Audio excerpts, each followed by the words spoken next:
नमस्कार प्यारे बच्चों। आज हम पढ़ेंगे भाषा सेतु का पाठ 3 बढ़ती जनसंख्या।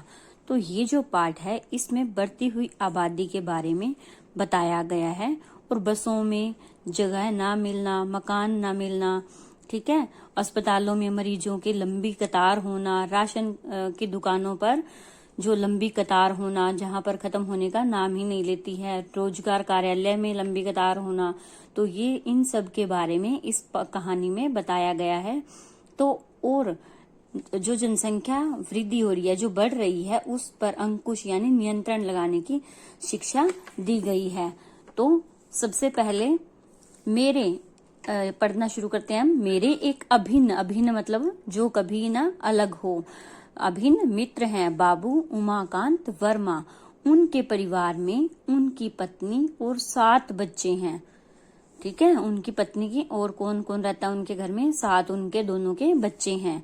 तो मुझे उनकी पुत्री के विवाह में सम्मिलित होने के लिए मुंबई जाना था। सम्मिलित यानी शामिल होने के लिए।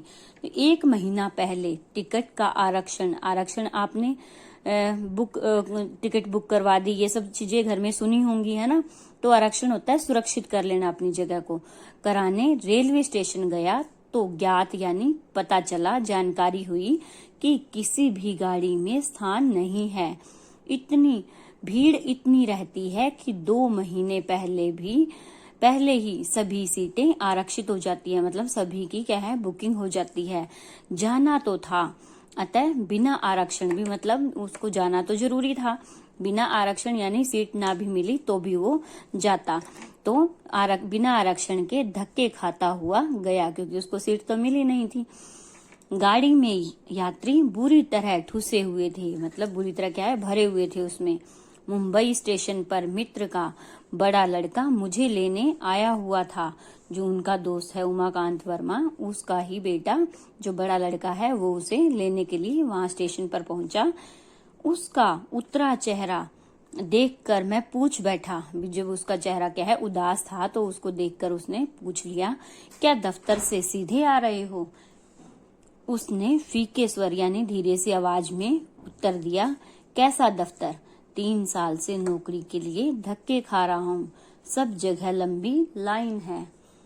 रोजगार कार्यालय यानी जहां पर नौकरी के लिए अप्लाई करते हैं, नौकरी के लिए पूछते हैं कि हमारे आपके यहाँ पर कहीं पर भी सीट खाली हो, कहीं पर भी नौकरी मिल जाए, तो वहां पर वो कहता है रोजगार कार्यालयों में लाखों बेरोजगार जिनको नौकरी नहीं मिलती भटक रहे हैं। मित्र महाशय के घर पहुंचा तो छोटा सा मकान देखकर ही दम घुटने लगा। जब वो क्या है, इतनी तकलीफ में सारे रास्ते परेशान हुआ, फिर वो जब घर पहुंचा तब उसने देखा कि उसका मकान क्या है, छोटा सा है। मैंने मित्र से पूछा, क्या तुम्हारे पास यही एक कमरा है? वे बोले, क्या करूं मित्र, 4 वर्ष से मकान की तलाश में भटक रहा हूँ, यानी घूम रहा हूँ, उसकी मकान मिल जाए कहीं। अब तो मेरे जूते तक घिस गए हैं।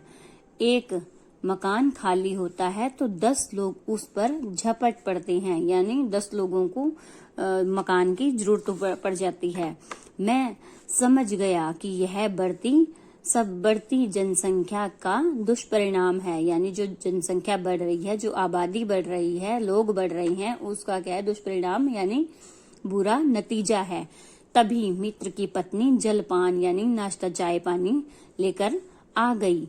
उसका पीला चेहरा देखकर मैं व्यथित हो उठा, यानी व्यथित दुखी हो उठा। मैंने पूछा, कब से बीमार हो भाभी? तो उन्होंने क्या कहा कि क्या इलाज नहीं करवा रही?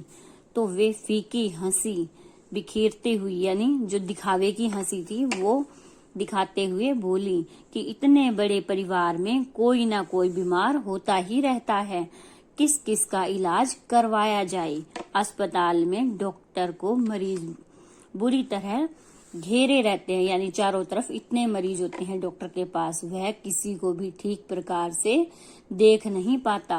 तभी मित्र के छोटे बेटे ने घर में प्रवेश यानी दाखिल हुआ, घर में आया किया। उसका मुख क्रोध से यानी गुस्से से लाल हो रहा था। भीतर आते ही बोला, माँ, मैं अब राशन लेने नहीं जाऊंगा। वहां पर हर समय क्या है, इतनी लंबी लाइन लगी रहती है कि समाप्त होने का यानी खत्म होने का नाम ही नहीं लेती। और जब बारी आती है तो सामान खत्म हो जाता है, यानी समाप्त हो जाता है, खत्म हो जाता है। मैं सोचने लगा कि आखिर इन सब का कारण क्या है। दुकानों की संख्या बढ़ गई है, यानी पहले दुकानें दूर दूर हुआ करती थी, लेकिन अब क्या है, दुकानें भी पास पास है, बहुत ज्यादा दुकानें हो गई हैं। फिर भी सामान नहीं मिलता।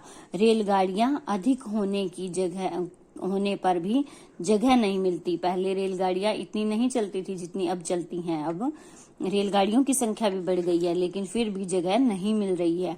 स्कूलों में बच्चों को प्रवेश यानी दाखिला नहीं मिलता।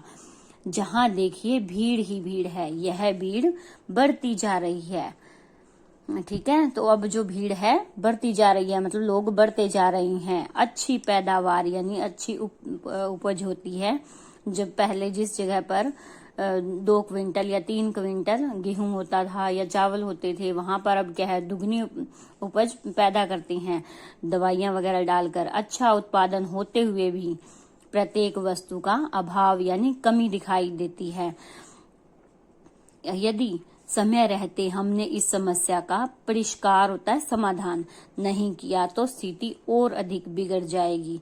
देश की उन्नति, जो तरक्की है देश की और प्रगति के लिए जनसंख्या वृद्धि यानी बढ़ोतरी पर अंकुश यानी नियंत्रण लगाना होगा। आज हमारी जनसंख्या 120 करोड़ के आंकड़े को पार कर गई है। यह स्थिति भयावह यानी भयानक है।